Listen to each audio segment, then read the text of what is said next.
Bonjour à tous, je vous embête 2 minutes avant ce cours express pour vous prévenir que ce sera la dernière vidéo avant la pause des vacances d'été. A la base, j'avais prévenu de terminer l'année avec une leçon sur Sailor Moon Super S de l'animé de 92, mais l'arrivée du dernier film Sailor Moon sur Netflix a décalé tout mon emploi du temps. Donc profitez bien de ce cours express, profitez bien de votre été, et on se retrouve à la rentrée pour de nouvelles vidéos à l'école du shoujo. Bye!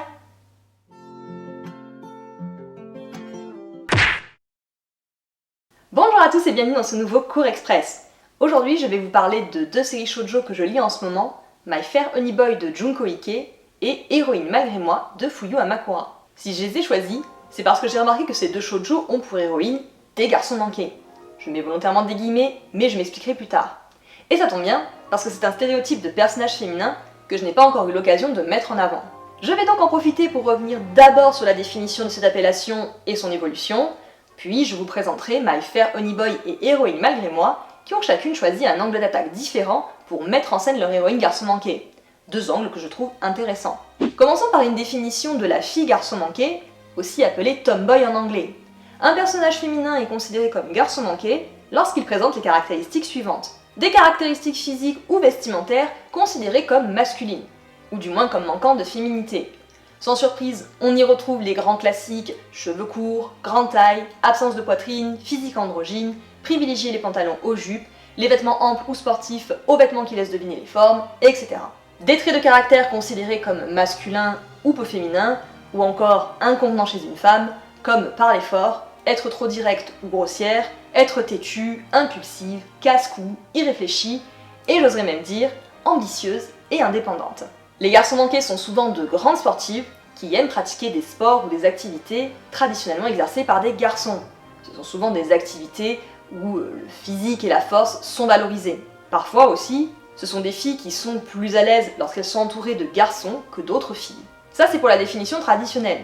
Il faut cependant garder plusieurs choses à l'esprit. Toutes ces caractéristiques sont évidemment des clichés liés au genre. Si à l'origine cette appellation avait une dimension péjorative, aujourd'hui ce n'est plus le cas, ou en tout cas c'est plus nuancé. Et enfin, un personnage féminin n'est pas obligé de cocher toutes les cases pour être considéré comme garçon manqué. Je pense par exemple au personnage de Makoto, alias Sailor Jupiter dans Sailor Moon. Sa grande taille et sa force physique font d'elle la garçon manquée du groupe, alors qu'elle est en fait très douce, fleur bleue, et qu'elle est très douée pour la cuisine ou la couture, des activités connotées comme féminines. Maintenant que cette définition est posée, on va faire un petit tour d'horizon niveau personnage féminin de manga. J'ai remarqué que le stéréotype du garçon manqué peut varier en fonction du genre du manga. Et je précise par avance que les exemples que je vais utiliser répondent volontairement aux clichés, qui ne sont pas forcément la norme et qu'on peut toujours trouver des exceptions. Dans les shonen, la fille garçon manqué compile souvent les caractéristiques physiques et morales du stéréotype. Exemple avec Akane dans Ranma 1/2. Elle pratique les arts martiaux avec rigueur et assiduité, mais son statut de fille l'empêche de prendre la tête du dojo familial. Elle est très forte physiquement, elle bat tous les garçons de son lycée, et elle se retrouve très vite avec les cheveux coupés très courts. Ranma se moque souvent de son manque de féminité, que ce soit au niveau de son physique que de son caractère, car Akane est impulsive, susceptible et nulle en cuisine. Ce qui ne l'empêche pourtant pas d'avoir de nombreux prétendants. Autre exemple avec Kaori dans City Hunter, qui adopte une apparence très masculine, avec sa grande taille, ses cheveux très courts, et ses vêtements qui dissimulent ses formes, ce qui lui attire les remarques moqueuses de Ryo. Elle est aussi très impulsive, toujours prête à l'action, et apparemment, elle est aussi très forte physiquement, car même si c'est pour le gag, on la voit souvent soulever un marteau de 100 tonnes pour frapper Ryo avec. Passons maintenant à la section qui nous intéresse, les shoujo, et surtout les héroïnes de shoujo. Déjà, il faut différencier les héroïnes de shoujo sportifs des héroïnes de shoujo romantiques. Dans les shoujo sportifs, vous vous en doutez, l'héroïne pratique obligatoirement un sport. La pratique sportive et l'évolution de l'héroïne dans cette pratique sont au cœur de l'œuvre, comme dans n'importe quel manga de sport en fait. Et s'il peut y avoir une intrigue amoureuse, elle restera secondaire. Et je ne compte évidemment pas les mangas dans lesquels l'héroïne est manager d'un club de sport. Cependant, une héroïne de shoujo sportif ne sera pas obligatoirement un garçon manqué, car tout dépendra du sport. Encore une fois, c'est très cliché, mais si l'héroïne pratique un sport qui est considéré traditionnellement comme féminin, elle ne sera pas mise en scène comme un garçon manqué, qu'elle soit douée dans ce sport ou pas. Exemple avec la danse classique, la GRS, le patinage, ou encore le tennis qui est unisexe. On en arrive enfin à nos héroïnes garçons manqués de shoujo romantique. Je précise que j'écarte aussi du stéréotype garçon manqué les filles qui se font volontairement passer pour un garçon pour les besoins de l'intrigue du shoujo. D'abord, j'ai remarqué que dans les shoujo romantiques, le garçon manqué est rarement l'héroïne. Elle fait plutôt partie des personnages secondaires, groupe d'amis ou rivales de l'héroïne. D'ailleurs, en dehors des 2 titres récents dont je vais vous parler, j'ai pas d'autres exemples à l'esprit d'héroïnes garçons manqués. Si j'ai utilisé des guillemets pour qualifier ces 2 héroïnes de garçons manqués, c'est parce que leur description ne colle pas complètement à la définition de ce stéréotype. Je précise que pour la description de nos 2 héroïnes, je vais me baser uniquement sur le premier tome de leur série. Dans My Fair Honey Boy, Mei est capitaine du club de kendo de son lycée, sport qu'elle pratique depuis l'enfance. Elle se passionne uniquement pour ce sport et son objectif est de devenir plus forte. Elle reste calme et stoïque en toutes circonstances, elle vient toujours en aide aux gens dans le besoin, et elle a un sens de l'honneur et du bien très développé. Mei est aussi quelqu'un de très populaire, admiré par les garçons comme par les filles. Et son côté samouraï classe fait qu'elle reçoit énormément de déclarations d'amour de la part de filles. Physiquement, Mei a les cheveux longs, mais ils sont toujours attachés. Niveau vestimentaire, on la voit beaucoup porter les traditionnels hakama et kendogi quand elle s'entraîne, et au lycée ou à l'extérieur, elle porte l'uniforme de son école. On remarquera cependant que contrairement aux autres filles du manga, Mei ne raccourcit pas sa jupe d'uniforme. Chez Mei, on retrouve la pratique et l'intérêt pour le sport, caractéristique incontournable du garçon manqué. Pour le reste, son comportement de samouraï la rend masculine aux yeux des autres et lui assure une grande popularité auprès de la gente féminine. En fait, Mei, c'est un peu l'équivalent du beau gosse populaire. Dans Héroïne malgré moi, l'héroïne Shuko pratique différents arts martiaux depuis l'enfance. Elle est très connue dans le milieu sportif car elle a gagné de nombreuses compétitions. Mais contrairement à Mei, Shuko n'a pas vraiment choisi de pratiquer ce genre de sport. Même si elle y excelle, j'arrive pas à savoir pour le moment, juste avec le premier tome, si elle était vraiment passionnée. Mais Shuko entre désormais au lycée et elle a décidé d'arrêter le sport. Ce qu'elle voudrait désormais, c'est devenir plus féminine, trouver un petit copain, vivre une histoire d'amour, bref, le package complet de la parfaite lycéenne de shoujo. Mais la réputation de Shuko la suit au lycée et tous les clubs sportifs se battent pour la recruter. Niveau physique et caractère, Shuko a tout de l'héroïne classique de shoujo. Petite taille, timide, discrète, mignonne mais sans plus, sauf qu'elle a une force et des réflexes physiques de malade. Mais à part le sport, Shuko n'a rien du garçon manqué. C'est plutôt une ex-garçon manqué. Mais son côté sportif, qui est central dans sa caractérisation et dans l'intrigue, en fait une héroïne garçon manqué, certes un peu borderline, mais intéressante malgré tout de mon point de vue. Mei et Shuko sont donc à l'opposé. Mei ne s'intéresse qu'au kendo et veut devenir plus forte, et Shuko veut se détacher de cette image de fille forte et sportive pour explorer d'autres voies.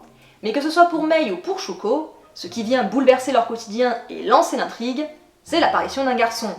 Nous sommes dans un shoujo, donc la romance tient également une place importante. Dans My Fair Honey Boy, Mei reçoit un jour la déclaration d'amour de Fuji. Ce dernier est aussi populaire que Mei au lycée parce qu'il est tellement efféminé que les gens ont tendance à croire qu'il est gay. Mais Fuji est amoureux de Mei, et même si elle le repousse, il ne va pas laisser tomber, et il va tout tenter pour se rapprocher d'elle et la séduire. Vous l'aurez compris, l'humour de la série va se nouer autour de ce couple que tout oppose, mais qui en plus inverse les clichés liés au genre. Pour résumer grossièrement, c'est l'héroïne Mei qui ressemble et se comporte comme un garçon, et c'est Fuji, le garçon, qui ressemble et se comporte comme une fille. Après, l'humour dans la série n'est pas lourd, et il se sert justement des clichés liés au genre pour les détourner. Fuji ne se sent pas menacée par la virilité de Mei et ne cherche pas à la changer, et Mei va apprendre aux côtés de Fuji qu'être forte dépasse la seule dimension physique, et qu'éprouver des sentiments ou apprécier des choses qui ne collent pas forcément avec son image ne sont pas des signes de faiblesse qui peuvent la détourner de son objectif. Mei n'a pas besoin ou envie de changer ce qu'elle est, elle va juste élargir son champ de vision. Shuko, quant à elle, a envie de changer. En fait, elle a toujours eu envie d'essayer des activités plus féminines, on va dire, mais elle ne s'est pas opposée à l'époque à la décision de son père de la mettre aux arts martiaux. Au lycée, Shuko fait la rencontre de Serizawa, le beau gosse populaire. Serizawa remarque tout de suite les aptitudes physiques de Shuko et il lui demande de devenir sa garde du corps. En effet, les réflexes charmeurs de Serizawa lui attirent souvent des ennuis avec la gente féminine, ou avec les petits copains de la gente féminine. Il espère donc une protection physique de la part de Shuko, et qu'elle le remette dans le droit chemin lorsqu'il s'égare involontairement. Après que Serizawa ait prouvé sa bonne foi, Shuko accepte, et en échange, Serizawa promet de la conseiller et de l'aider à devenir plus féminine. Vous l'aurez compris, Shuko cumule non seulement des caractéristiques du garçon manqué et de l'héroïne classique, mais aussi de l'héroïne Cendrillon. Elle veut changer, et sa transformation se fera grâce à l'aide d'un garçon. Cependant, si Shuko espère changer au contact de Serizawa, la réciproque est valable aussi. Serizawa espère pouvoir changer au contact de Shuko. Je vous disais au début que ces deux shoujo n'ont pas les mêmes angles d'attaque. Déjà, leurs héroïnes garçons manqués sont très différentes, que ce soit sur leur physique, leur caractère ou leurs objectifs. Ensuite, si pour Mei et Shuko, l'arrivée d'un garçon provoque leur changement, dans My Fair Honey Boy, le changement vient de l'extérieur, c'est Fuji qui est tombé amoureux de Mei et qui va tout faire pour la séduire, alors que dans Héroïne malgré moi, le changement vient de l'intérieur. C'est Shuko qui a mis un terme à sa pratique du sport et qui a exprimé la volonté de changer. Et attention, ce n'est pas parce que le changement vient de l'extérieur pour Mei qu'il lui est imposé. C'est juste que plus notre cercle de connaissances s'agrandit et surtout se diversifie, plus il y a de chances que nous changions à leur contact. Pas obligatoirement des changements radicaux, mais des changements tout de même. Et ce que j'aime beaucoup chez Mei et Shuko, c'est qu'elles illustrent parfaitement cette idée que l'on peut changer au contact des autres, et que ce changement n'est pas forcément nocif, même s'il peut faire peur. Et puis, ce sont deux jeunes filles en pleine adolescence, une période clé de recherche de soi et de changement. La seule chose que je trouve un peu dommage, c'est au niveau de leur design. Même si Mei et Shuko sont décrites comme de grandes sportives, on les voit d'ailleurs à plusieurs reprises faire des trucs de fou, elles ont tout de même un physique très standard. Très... héroïne de shoujo. Et c'est encore plus flagrant chez Shuko. Je suis certaine que si vous montrez une image de Shuko à quelqu'un qui ne connaît pas la série et que vous lui demandez de décrire Shuko, je suis pas sûre que forte ou sportive soient les premiers adjectifs qui sortiront. On a peut-être fait de l'avancée niveau caractère et mise en scène, mais niveau design des héroïnes, ou même des personnages féminins de shoujo en général, le chemin est encore long. Je vais m'arrêter là pour aujourd'hui, et je vous laisse la parole en commentaire. Dites-moi ce que vous pensez du stéréotype du garçon manqué, dans les mangas comme ailleurs. Si vous avez d'autres exemples que ceux que j'ai évoqués, n'hésitez pas à les partager.